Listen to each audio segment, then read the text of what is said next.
Hey, what's going on? It's your man prepa-red once again. We're going to do the second half of the tutorial on things that I'm using my Focusrite Sapphire 6 USB for. Sweet little tool. This one I'm going to show you how to work it with your music programs and so forth. What you're going to see here is I got reasons up. Quite frankly, the first thing you want to do, you want to have your Sapphire 6 hooked up to your computer first thing. So make sure while your computer's loading up, booting and so forth, that you got it in there. You might have to get the software. If you don't have the software, which mine didn't come with the software, I had to go and get it online. I bought it from somebody, so you know how that works. But it's very easy to get it offline. Find the one that works with yours, you know, Vista 7, whatever, you know it is. Get your USB driver for your Focusrite. Real simple. You install the software, and then once you got it in there, you're saying, let's say we're starting up reasons. So we got reasons here. Now in your edit lane, in your edit box here, you got your preferences, and when you open up your preferences, you're going to see a whole bunch of little things in here that you can do. Okay, so we're in the preferences, and once you get to the preferences, you'll see certain things here. The general preference, basically, you know, little things to happen when you're pressing the keys and so forth. In the general page, in your audio page, that's where your sound card should be. Now that you loaded up the driver, it should be a choice. If it's not a choice, then you didn't load up your drivers and stuff in your software right. This one's going to be stuck right now on 48,000. It's picking its own sample rate and buffer size. Usually you can change the buffer size if you have a keyboard that's hooked up, like say FireWire or something like this. But this one's obviously already got one that it's going to leave me on, make me do.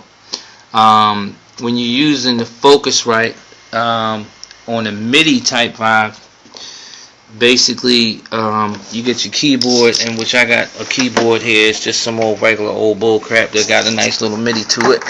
I'm sorry, Yamaha, I didn't mean to talk about you like that. Let me not talk bad about my little Yamaha youngin. But basically it's plugged up. I got it plugged out from my out section.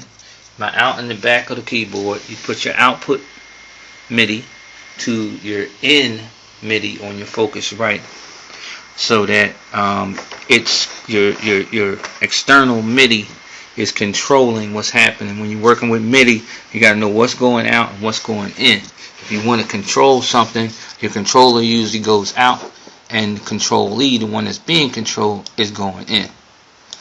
Now once again, back into the keyboards and control surfaces, what we see here is looking for a keyboard. You know, add MIDI control surfaces. You know, if you got a FireWire hooked up, you might have another keyboard plugged into your FireWire, which is a great latency tool. And the FireWire helps it, you know, get much faster. Because sometimes with MIDI, you get a little teeny bit of, you know, key lag, I would say. Like it takes a half a second or half a split second to actually hear the sound. But sometimes it's not that bad. You ain't got to worry about it, because you have quantization that can help you out also. But being back on this page, you have your it wants to find a keyboard. So what you want to do is you're going to add your keyboard, and on there you're going to find this here, and you use other. This took me so long, and basically you'll see that when you use the other, it tells you use this generic control surface model if you have a MIDI keyboard with programmable controls.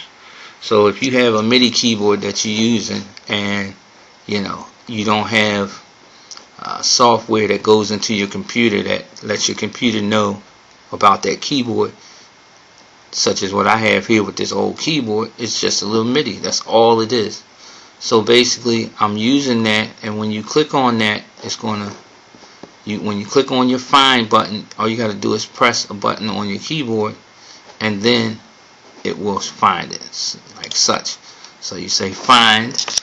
I have my keyboard turn my keyboard on, which now you can see also there's a second green button on your Focusrite that lights up so you can see that your MIDI is on. And then I have that, and then I press a button and it finds it. Okay, so now it says it's got it. It says Saffire 6, and I use that and I choose that, and then I'm good. But I'm going to just cancel it now because I already have my keyboard configured. But that's what's going to happen. It's going to come up, it's going to get a little keyboard, other MIDI, control, blah blah blah, checked off, boom, and it's done. On your advanced page, you can also configure here your Saffire 6 bus A where it's going out and bus B where it's going out. This right here has already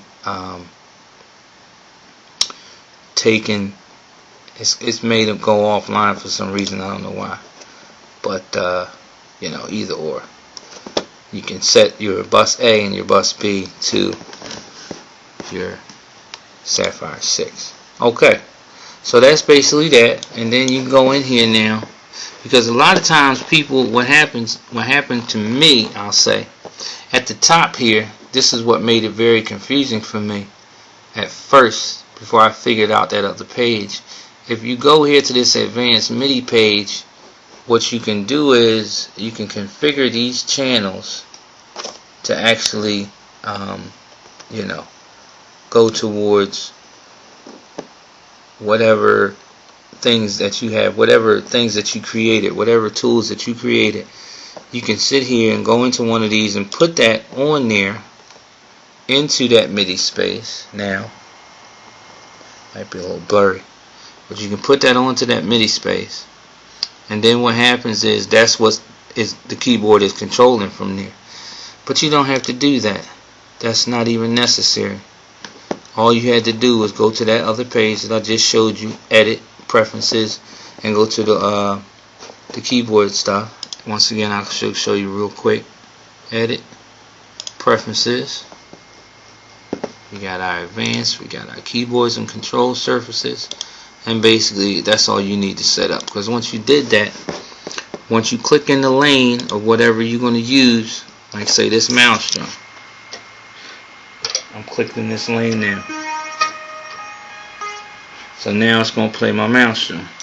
If I wanted to click into something else, I say one of these beat machines. I click into the Thor, and once I click into the Thor, then I can get all of my stuff. Now, if you notice too, also you'll see this little green thing come up here. That was one thing that gave me a clue to whether it was playing or not, because when I went into my MIDI and I configured my advanced MIDI devices up here, and I configured it, I was able to play those sounds or those instruments from these channels. But what happened was when I went to record, it did not record onto the tracks. It did not record actual